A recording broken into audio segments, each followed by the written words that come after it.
Meu bisavô, quando chegou à idade de 18 anos, decidiu ir para o mar e engajou-se num navio britânico.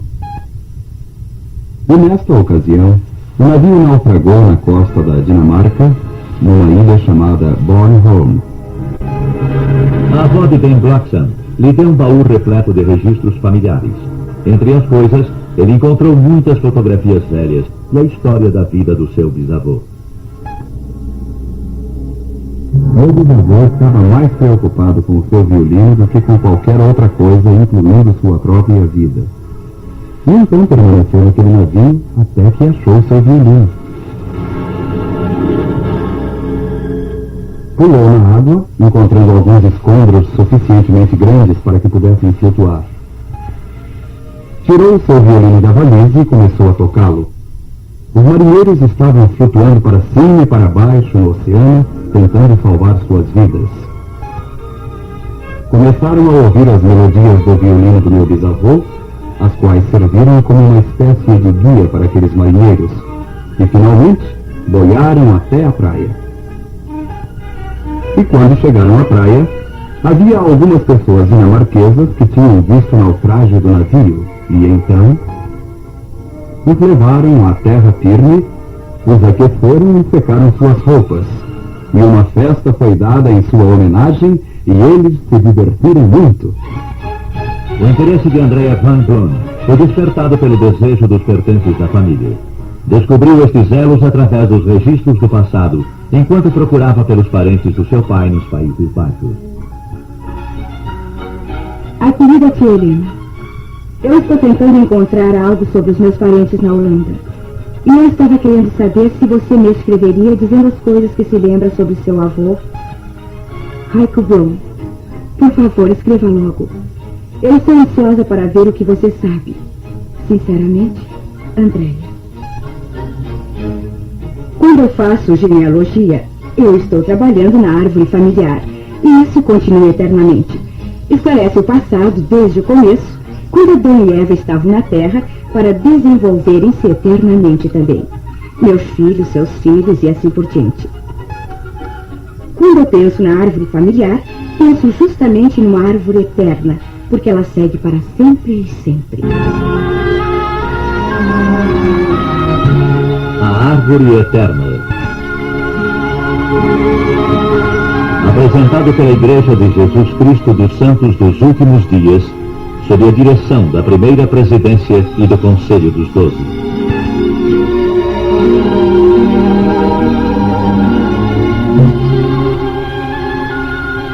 A irmã Eleanor MacPhail e seu marido foram convertidos à igreja.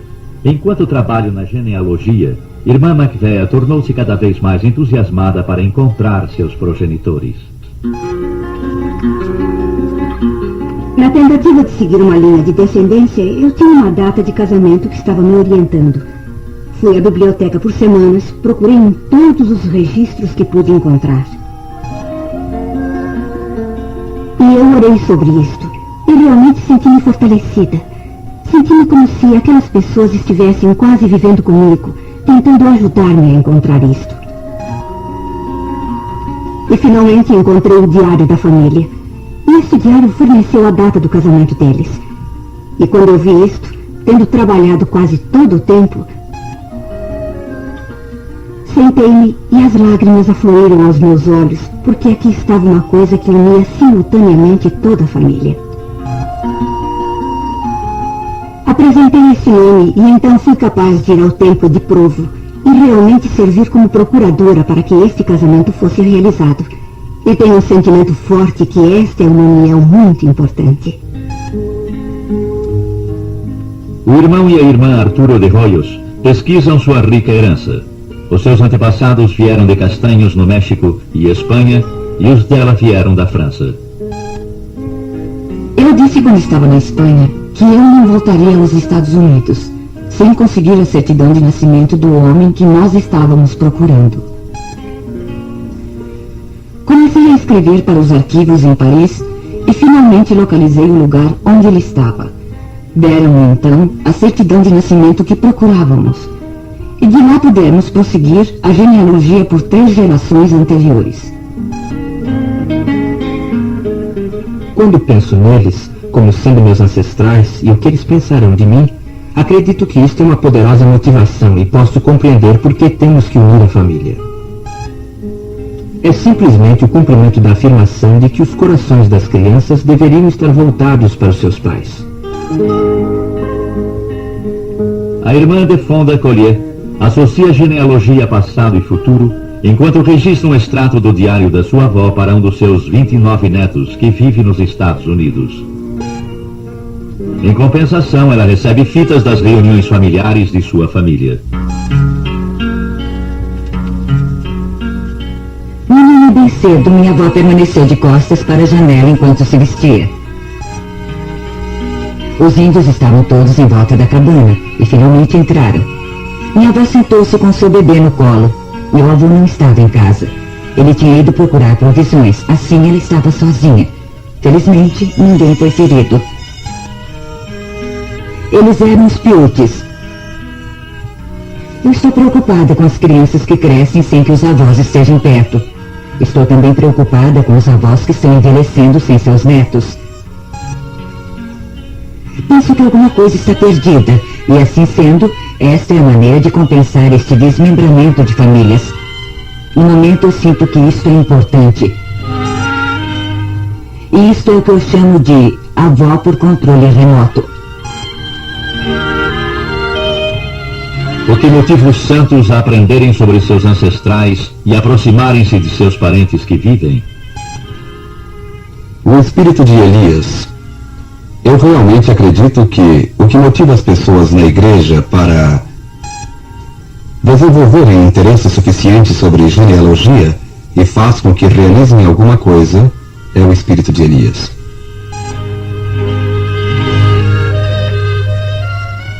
Nós somos membros da família de Deus, nosso Pai eterno. Ele preside sobre a organização familiar. Nosso Pai Celestial designou o plano de salvação e exaltação para que pudéssemos nos tornar como Ele e assim ganhar nossas próprias famílias eternas.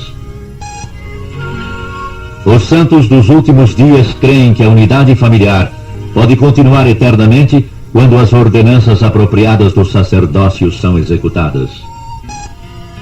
O Senhor pede que cada um de nós seja um salvador para sua própria família, identificando os ancestrais individuais em linha direta e vendo que os trabalhos das ordenanças templárias sejam executados por eles. Essas relações eternas são descritas em doutrina e convênios, e a mesma sociabilidade que existe entre nós aqui existirá entre nós lá.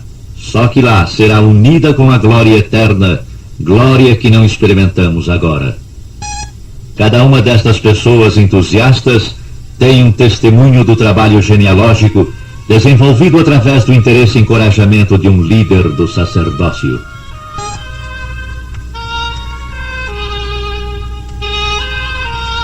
Andrea Van Bloom e sua mãe verificaram que o professor de genealogia poderia proporcionar-lhes instrução elementar na preparação e apresentação dos nomes para o trabalho das ordenanças templárias. No caso da família McVeigh, o irmão McVeigh desempenhou seu papel como cabeça da família. Juntos, estabeleceram metas que são difíceis de concluir. No exemplo da irmã Collier, um mestre familiar dedicado encorajou esta viúva a prosseguir com as suas responsabilidades genealógicas de maneira vigorosa e imaginativa. Ela também serve cada semana como trabalhadora do templo. Arturo de Hoyos começou a sua pesquisa por causa de seu líder de quórum. O líder do quórum deu exemplo, preparando seu próprio livro de lembranças. Então encorajou e instruiu o irmão de Hoyos sobre suas responsabilidades na genealogia do sacerdócio. A leitura do testemunho do seu bisavô deu ao irmão Ben Bloxham uma mudança de atitude acerca do trabalho genealógico. Seu novo e florescente interesse faz com que ele trabalhe constantemente.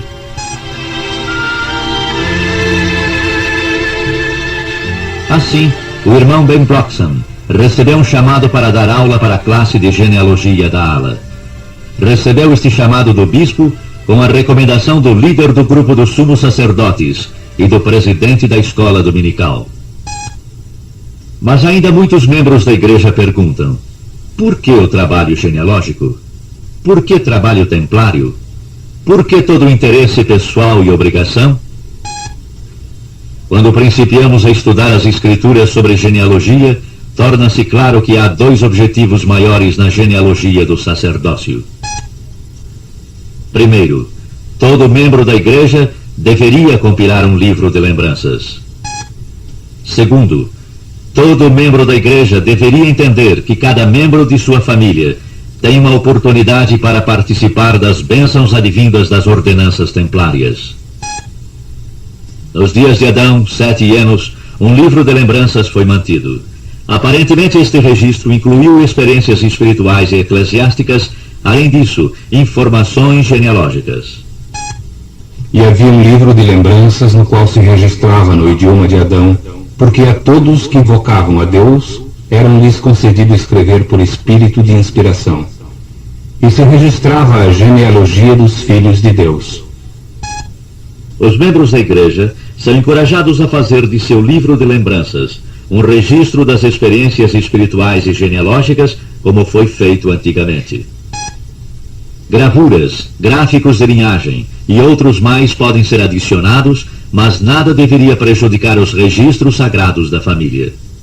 O segundo maior objetivo do programa de genealogia do sacerdócio é fazer, indiscutivelmente, com que todos os membros de nossa própria família e ancestrais em linha direta tenham a oportunidade de receber as bênçãos que vêm somente através das ordenanças templárias. Os mortos ouvirão a voz dos servos de Deus no mundo espiritual, e eles não poderão ressuscitar na manhã da ressurreição, a menos que certas ordenanças sejam executadas em seu favor nos templos construídos em nome de Deus. É tão importante salvar um homem morto quanto um homem vivo. O Senhor tem feito pedidos explícitos para que as ordenanças sejam executadas antes que as famílias sejam seladas em conjunto. Os membros da família devem ser batizados e confirmados. Os irmãos devem ser ordenados ao sacerdócio de Melquisedeque. Os adultos devem receber o endowment do templo. O programa de genealogia do sacerdócio é um método prático de assegurar que todo membro de nossas famílias, vivo ou morto, receba todas as bênçãos possíveis. É importante que os líderes do sacerdócio e suas esposas participem do programa de genealogia do sacerdócio.